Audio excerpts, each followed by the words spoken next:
Hello, beloved AP World History students, or at least well-liked AP World History students.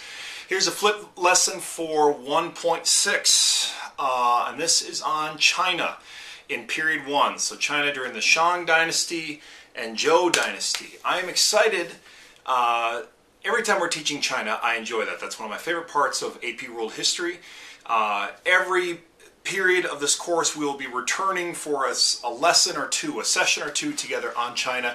I think you guys will come to enjoy it in the same way I do, because it is remarkable. And in every chapter of world history, it seems like China has some important or essential or meaningful part to play in that, or as maybe a counterpoint at some points, and in many ways just sort of leading the charge in world history. So this is something where we'll spend a lot of time in this course in China. This lesson here will kind of set the stage, and many of the themes and ideas that we start with here we'll return to many times throughout the course of AP World History. So let's get started like we often do by talking about geography. Now you guys, you've read Guns, Germs, and Steel. Much of what Jared Diamond has to say about China has to do with this idea that China's geography unified China. In many ways, China geographically was built to be unified in a way that Africa was not built to be unified, or Europe certainly was not built to be unified. What do we mean? Smooth coastline without lots of major peninsulas. It's not broken up into or broken into islands. It's not, we don't have major mountain ranges dividing it. As a matter of fact, we have major mountain ranges kind of isolating it. And we have east-west flowing rivers, the Yangtze and the Huanghe, or the Yellow River, sort of aiding transportation and movement. So it's sort of built to be this great cultural and agricultural hearth. Now China, because it's unified and because it's isolated by ocean, isolated by deserts, isolated by mountain ranges, we see a couple cultural traits present throughout most of its history. We see isolationism and xenophobia, fear of outsiders, right? The Chinese would refer to themselves as the Middle Kingdom, and there's quite a bit of cultural chauvinism or arrogance present throughout China's history. Frankly, a lot of that was earned, we're going to see, where they were sort of like, well, what do we have to learn from the rest of the world? We're China, after all. And we also, in China's history, because of this isolation, there aren't like enormous permanent cultural breaks that we see, like when we were in India and we talked about the Indus Valley civilization collapsing and the Aryans moving in. Now there are breaks in China. When the Mongols come in and we have the Yuan dynasty under Mongol rule, that is a break. However, it's not permanent, and it's still fairly Chinese, even during the Yuan dynasty, as we'll come and see. Okay, so when we go back to the earliest parts of China, the earliest histories of China, and the earliest dynasty we're going to study is the Shang. There's like a semi-mythical Xia dynasty before that, and we're not going to worry about that for the purposes of our course. When we talk about early China, it's smaller than the enormous China that we know today. China being like the second, the third largest country geographically in the world. But we're not talking about something that big. We're talking about a smaller nation, for the most part, in what we now know as northern China, where there was an independent Neolithic revolution, where there was fertile agriculture. And this earliest dynasty, the Shang dynasty, emerging sometime around 1500 BCE, that's like the earliest picture of China that we have. And we don't have a great picture of it. We know the least about it of any of the dynasties. And there's a bunch of reasons for that. It's the earliest. They built their structures out of wood rather than out of stone, so there's no like lasting monuments in the way that we can study Egypt or Mesopotamia or even find the Indus Valley cities. We do know that it was, not surprisingly, it was patriarchal. It was a rigid social stratification, and at the top were the priests, and there was a warrior elite that used chariots, not unlike what was seen in the Middle East, and so probably came from the Middle East originally. Now, some things that we see in this earliest period in Chinese history, in Shang China, some of the things that we're going to see continuously throughout China's history, and that's that's what's awesome, and that's what's really helpful about sort of like setting the table here and saying, let me kind of like build a couple tab marks in your brain about this, about China, and then we're just going to keep on returning to it. Period 2, 3, 4, 5, 6. Technological prowess. The way we see technological prowess in the earliest chapters of China's history are their insane bronze works, like the intricacy and just the beauty of the bronze and jade, things that they were creating. Silk is already come up. We'll talk a lot about silk in period 2 when we get to trade, but silk is something where this emerges out of China very early. So we see this technological and the sort of innovation expertise happening very early with China. Writing system, I'll get to that in a moment, but that logographic writing system is an essential part of China's story, and that's present from the beginning. Border problems, this will happen with many societies, but with China, it's always barbarian groups coming from the west and from the north, and what are we going to do about these guys? And that's like a perpetual thorn in China's side throughout its history. We see a really elaborate effort at government bureaucracy. China is the first to develop this sort of major, impressive, bureaucratic government to serve the needs of its people, and of course a bureaucracy serves its own needs as well, and record keeping like no other. The Chinese and their record keeping history, no society can match it, and we see that going way back to this early stage. We'll see pictures of that in a second here. And religious ideas like ancestor worship and divination or fortune telling. We see those present way at the beginning. Now, of course, as we know in China's history, religious ideas, these ideas are going to get worked into Confucianism. We know Buddhism is going to fold into this, and so religion in China is going to change and evolve, but fortune telling, ancestor worship, that's two kind of continuities in Chinese religious thought, and they're present all the way back at the start. Now here, this image that you're looking at here, one of my favorites, a very striking example of bronze artwork from the Shang era. Now, this artwork and much of the coolest stuff that we have doesn't come from palaces, and it doesn't come from monuments or pyramids. It comes from tombs. Most of the artwork that we have from Shang China is not martial like what we have in Mesopotamia, like items of war. It's ceremonial, often having to do with funerals. And so these funerals were loaded with jade and bronze pieces of art, what are called oracle bones, which we'll get to in a second, and then regular bones of hundreds of human beings that were that were killed along with the ruler or the important person who had died as part of the human sacrifices that went along with it. And from that, we know they had very elaborate ideas about an afterlife, and that like these people would be needed as that person was passing on into the afterlife. In these ancient tombs, we see a lot of examples of this early writing, and these are found on something called oracle bones, which I'll show you in a moment.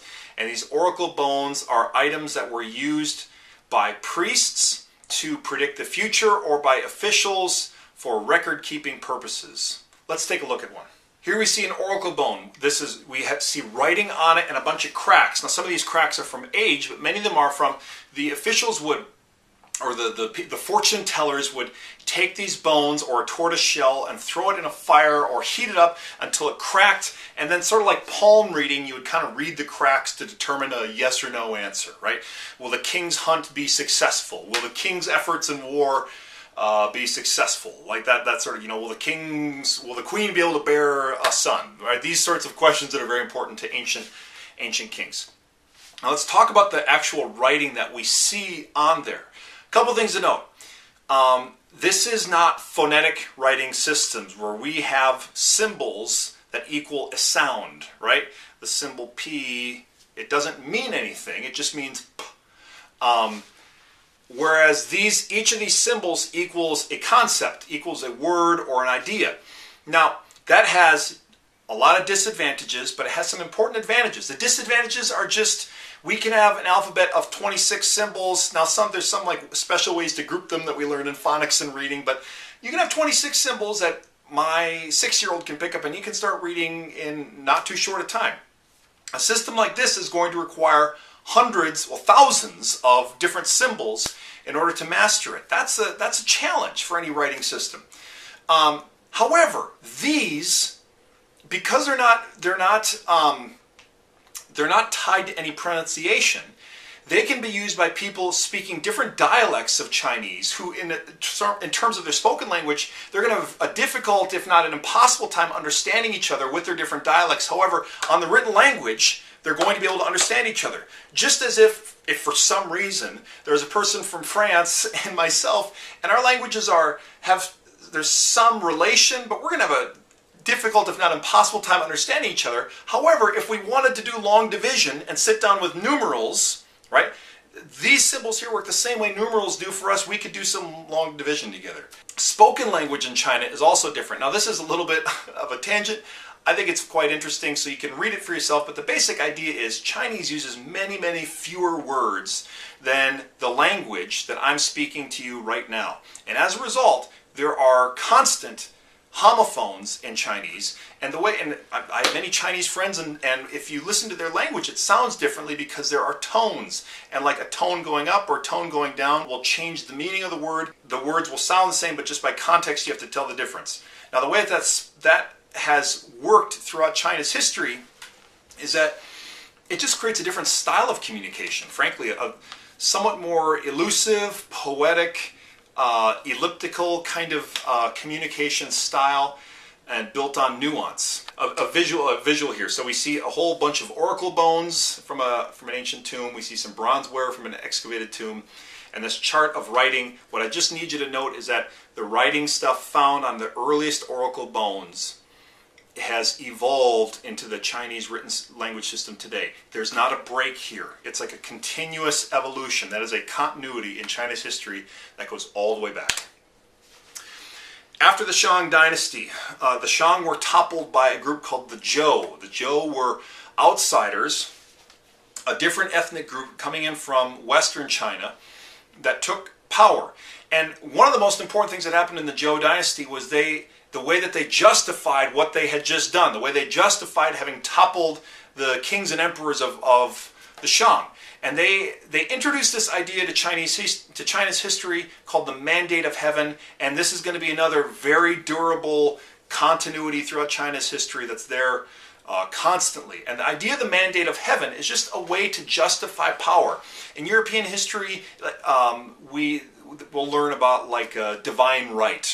This is the king because God made him the king, right? And so going against the king means you're going against God. This is a somewhat similar idea. The idea is that the king is a son of heaven, not quite a god, but a son of heaven, and the gods support this dynasty, and so the people must support that dynasty as well. However, the kings can lose that divine mandate, right? The mandate of heaven, through decadence, through corruption, through cruelty, but how can we tell if the gods have taken away their blessing? Well, according to the Zhou, the earliest Zhou rulers, we say, well, look around. Do we see peasant revolts? Do we see natural disasters like floods and earthquakes? Do we see military defeats? Those are all signals that the gods have removed their blessing, removed their mandate from the previous emperors, and so we as outsiders kind of have the new mandate of heaven, and we will now sort of make things right, and we will set things straight. Now the Zhou, we're not going to talk much about them, not nearly as much as the Qin and the Han and all the dynasties that come after this, in large part because